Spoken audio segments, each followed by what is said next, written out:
Isso que eu achei que eles tinham uma relação fantástica. Quem é fantástico? Mas aí foi uma... Não, eles tiveram problemas muito sérios, né? Com relação a coletiva de imprensa, né? Teve um problema muito sério isso, depois se arrumaram, mas isso ficou claro ali que foi uma indireta pra quem tá lá na Disney, né? Abre o microfone, Paulinho, por favor. Isso, você pode não concordar com as opiniões da Leila, tal, com o estilo, com o jeito dela, mas ela é autêntica, hein? Lógico que é. Ela fala. Ela fala. Tanto é que, na minha opinião, ela não deveria ter falado o que falou, que o Dudu saiu pela porta dos fundos, mas é a opinião dela, eu acho que como presidente não deveria. Agora, às vezes também a gente fica cobrando esse tipo de transparência aqui, né? Que o dirigente se esconde aqui, se esconde ali, e aí de repente vem a Leila e não tem papas na língua, ela vai falando. Mas não entende nada de futebol. Não tem que falar nada de futebol quem não entende. Ela não entende. Quem entende de futebol no Palmeiras é o Abel, é o técnico do clube. Entendeu? O Cícero. Os caras que entendem. Quem não entende muito não tem que ficar dando opinião de futebol, criticar dirigente de outro clube porque tá lá nos Estados Unidos. Esse é o problema de cada um. Não, esse é o problema de cada um. Eu acho isso. Sabe o que é? Às vezes a gente dá muito holofote. Então, se você desse um pouco menos de holofote, talvez... Pra nós é ótimo. Quanto mais holofote, dá mais discussão ainda. É muito holofote, é muito espaço, na verdade. Temos que agradecer. Ela é diferente de toda a postura dos históricos presidentes do Palmeiras, né? Como diz o Caio, dos geriátricos presidentes do Palmeiras. É verdade. O Palmeiras tem essa história. Muitos que arrebentaram também o Palmeiras. O próprio Palmeiras tem essa história porque muita gente boa passou lá dentro. E muita gente ruim também. Me cita os ruins.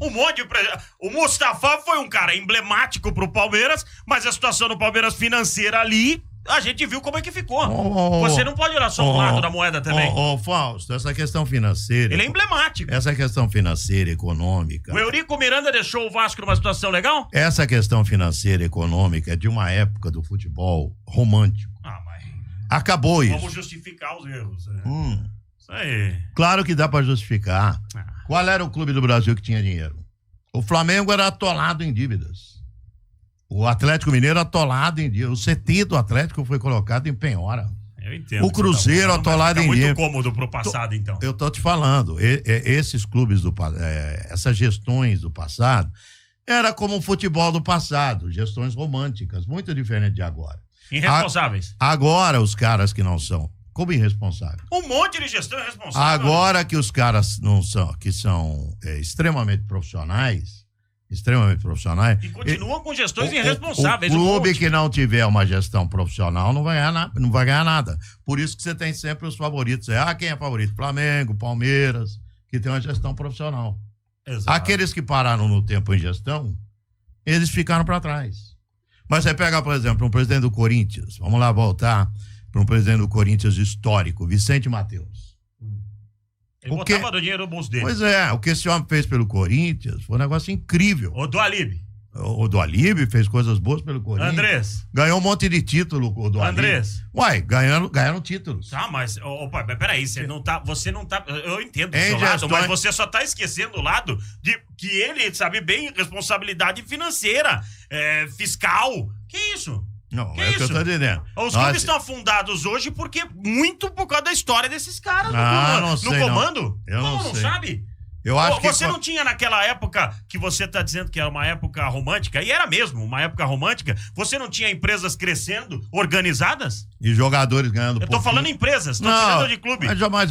Mas uma empresa um clube de futebol é uma empresa. Então era muito mal gerido. E hoje, se não for tratado como uma empresa, ele afunda. Hoje a realidade é outra. Gente. Então, mas assim, o Casares, por exemplo, tá presidente de São Paulo, o Casares, certo? O Casares, pra mim, essa contratação dos caras, por exemplo, é irresponsável. O Casares, pra mim, tem... O que tava no São Paulo, o colombiano. O Rames. Assinou com o Leão do México. Irresponsável. Se um time quer se arrumar de verdade, ele tem que fazer o que o Flamengo fez. O que o Bandeira fez no Flamengo. O Bandeira foi profissional. Ele entrou ali, não foi uma SAF. Ele falou, ó, enxugou, não vamos ganhar 2, 3 anos. Eu penso diferente. Mas então, você eu pensa na irresponsabilidade. Eu tenho profundo respeito àqueles que fizeram história dos clubes. Não é não ter respeito, pelo amor de Deus, você tá confundindo as coisas. Se você jogar no lixo o respeito pela história... Mas pera, você tá vendo só um lado e não tá entendendo o que tá sendo falado. Você tem que ter respeito, você tem que entender que... Respeito é você concordar com tudo? Teve gente competente na história do Palmeiras? Claro que teve. Teve gente competente na história do Corinthians? Também teve. Teve gente mais irresponsável na história do São Paulo, do Corinthians, do Palmeiras? Claro que teve. Claro que teve. Mas você não pode apagar a história desses caras. Mas não se apaga. Meu Deus. O Eurico Miranda não se apaga no Vasco. Vamos lá apagar o que o Eurico só fez coisa ruim pro Vasco. Quem disse? Não, de jeito nenhum. O Vicente Matheus não fez nada de bom pro Corinthians. Não, mas ninguém tá falando isso. Isso não tá sendo falado isso. O que tá sendo falado é o Natel não fez nada o Morumbi. Não. A construção do Morumbi foi na gestão do Laudo Natel. Não tá sendo falado isso. O Eurico Miranda fez muita coisa boa, mas fez muita coisa ruim que tem até hoje resquício do que ele fez. Isso serve pra todos. Do Alíbio, Mustafa, Andrés, tantos caras que passaram, que ganharam títulos. Legal. Tem a parte positiva, mas a irresponsabilidade financeira, principalmente, levou os clubes pra situação que estão hoje. Tem muito moderninho pra mim aí que não sabe porra nenhuma. Não, mas você tá misturando. Entendeu? Tem muito moderninho de nariz empinado que não sabe merda nenhuma. Esse é o detalhe. Mas que erra também. Então quando você tem muito moderninho assim, eu fico preocupado. Mas pera. Eu fico bem preocupado. Aí você tá misturando as coisas. Eu tô falando desses caras. Você acha que foi correto a maneira só romântica de se ver? Fausto, o futebol não era business. O futebol era paixão. É diferente. Mas não tem como zerar. Sim, mas o futebol é diferente. Não era business, era uma paixão. Então é assim, desde os pequenos clubes até os grandões do futebol brasileiro. Então deixa eu entender um negócio. Você acha que é responsabilidade você contratar um jogador que não pode pagar? Hoje tem muita gente. É que não dá pra falar se você fala em cima. É o debate. Hoje tem muita gente no futebol que entra no futebol pelo business. É óbvio. Pra ganhar dinheiro no futebol. Então, mas só muita gente entrava no futebol pra fazer o clube se manter. Punha dinheiro do próprio bolso. Os abnegados. Olha, a história de onde nós temos aqui a sede da nossa empresa, tem o nosso São Bento aqui de Sorocaba, não é isso? Não tem? Então você tinha seu Alfredo Metidieri, seu Benedito Palhato e tantos outros o Ramires, que tá vivo aí, tantos outros que passaram pela história do São Bento, punha dinheiro do bolso. Mas não tem. E isso aconteceu com os grandões também. Agora, desde quando o futebol passou a ser um grande business, aí chega o moderninho de nariz empinado, achando que sabe tudo, que é dono da verdade. Você pode ter certeza que ele tá aí nesse business exatamente para faturar. Então tá bom. Então esquece esse moderninho de nariz essa empinado paixão. Que tá falando moderninho. Esquece a idade. Essa Nós vamos pegar paixão. um recente, o André Sanches, que você conhece bem. Você conhece bem. Ganhou título pelo Corinthians, construiu o CT pro Corinthians, trouxe o Ronaldo. Só que o Corinthians se afundou financeiramente e nas gestões de Andrés já tinha problemas seríssimos. E companhia. Tô errado, tô maluco. Aí você acha certo ou errado? Não, a irresponsabilidade, eu acho por exemplo, que o André, de você não ter grana no clube hoje, que a gente vive. Eu acho que o André, você não pode nunca acreditar um ao outro, não tem nada.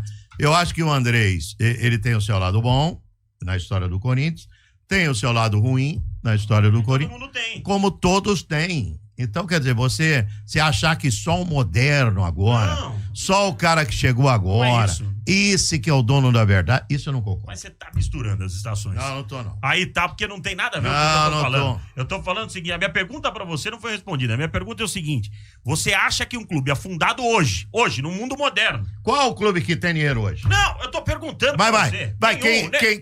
O Flamengo tem. Você acha que o Flamengo tem dinheiro ou tem dinheiro? O Flamengo fechou em alta. Calma. Tem dívida ou tem dinheiro? Tem dinheiro. E dívida?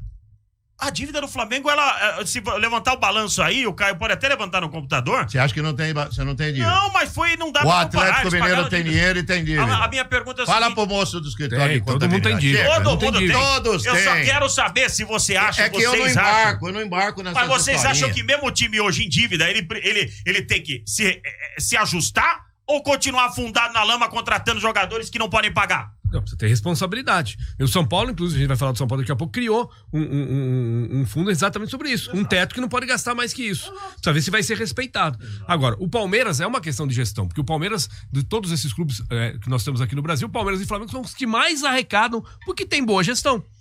Então eu acho que modelo de gestão para clube de futebol precisa ser feito, precisa ser criado. Agora, você não pode deixar a essência do futebol, que é a paixão, que é o torcedor. Claro que essa não. Essência é a essência do futebol. Agora, precisa ter responsabilidade, concordo, precisa ter responsabilidade. E alguns dirigentes não são tão competentes assim. Então, hoje você pega, por exemplo, o Santos, com o Marcelo Teixeira. E nem SAFs, experiente, não só foi lá, dirigentes, colocou um SAFs show, não são competentes, colocou Paulinho. um show no clube. Então os clubes estão colocando os caras mais profissionais para tentar fazer com que o clube vire uma empresa de verdade. Porque acontece? A gente tá falando do futebol, mas o clube não é só futebol. Tem lá o departamento de piscina, tem ginástica, tem bocha e tal. Aí você coloca um CEO e ele quer profissionalizar os departamentos. Aí o cara, não, sou diretor aqui, eu cuido da ginástica do clube aqui faz 20 anos, eu que cuido da piscina. Aí vem um CEO aqui. Então tem muita paixão envolvida. Então essa também é uma grande dificuldade para você tentar transformar o clube em empresa. Por isso que quando vem a SAF deixa o clube de um lado e ela cria só o futebol. E que nem sempre é a solução e bem administrada. Exatamente, também precisa ser muito bem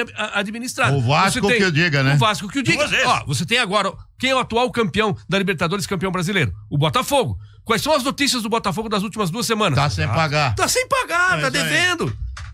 Por isso que eu tô falando, tem muita coisa que nós não sabemos, gente.